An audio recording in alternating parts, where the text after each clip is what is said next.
The Tlingits are an indigenous Indian people living in southeast Alaska and adjacent parts of Canada, numbering over 14,300 people. They speak the Tlingit and English languages. Tlingits are Orthodox and Protestant. Main traditional occupations: fishing, hunting, gathering. In the pre-contact period, tobacco was grown. Crafts were highly developed: woodworking and weaving. The wool of snow goats was used to weave the famous blankets, chowder capes. They knew court forging of copper, intensive trade in a wide range of goods, including slaves with neighboring peoples. Today's Tlingits were employed primarily in the fishing and fish canning industries. Dancing is an integral part of American Indian life. The Tlingit performed ritual dances before hunting, military campaigns, at weddings, and during inauguration ceremonies.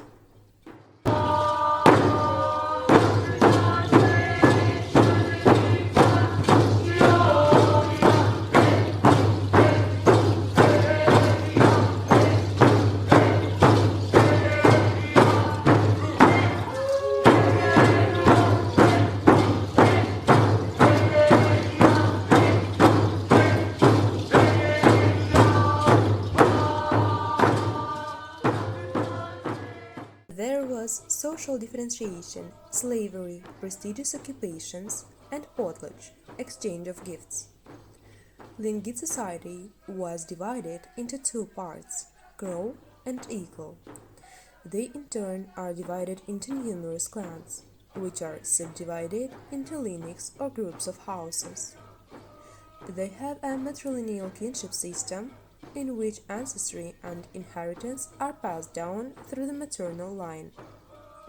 These groups have heraldic coats of arms, which are depicted on totem poles, canoes, holiday dishes, home poles, fabrics, jewelry, and other art.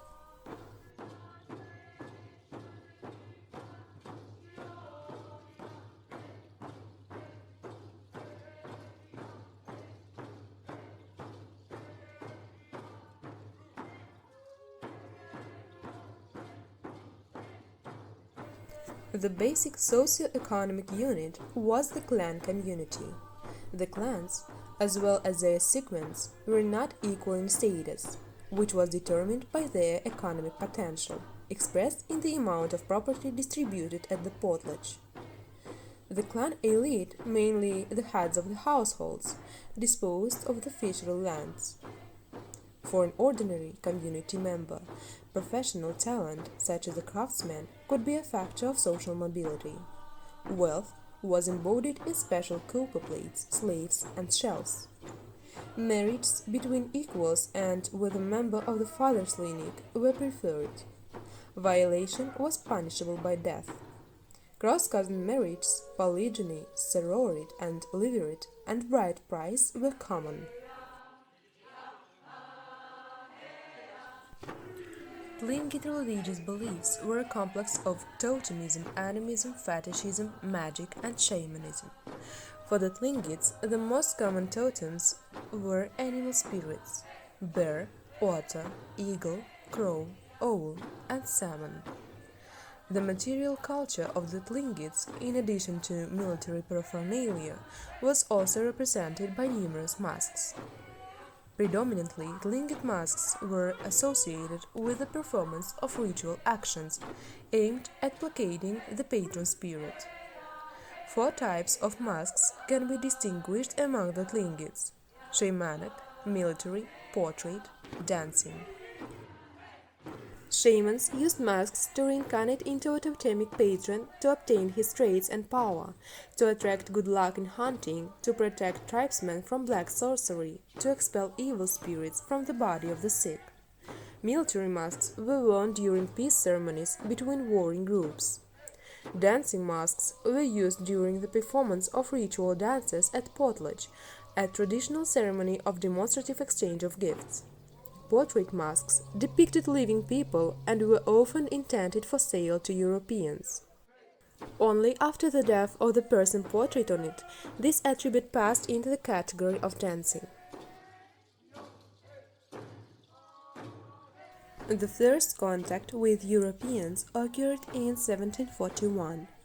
At the end of 18th century, the first Russian fortresses were founded on the Tlingit territory.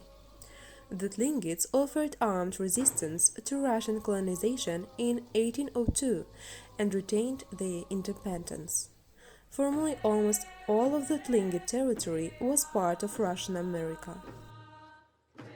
After 1867, Tlingit territory was colonized by the United States of America, which convinced the Tlingit of its military superiority. A large portion of the Tlingit now lives in traditional villages, adopting many elements of modern American material culture. The importance of the clan system has declined, but large family ties, many clan traditions, and some traditional institutions, potlatch practices, partly language, traditional food, and crafts have survived. Since the 1970s, traditional Tlingit culture has experienced a revival.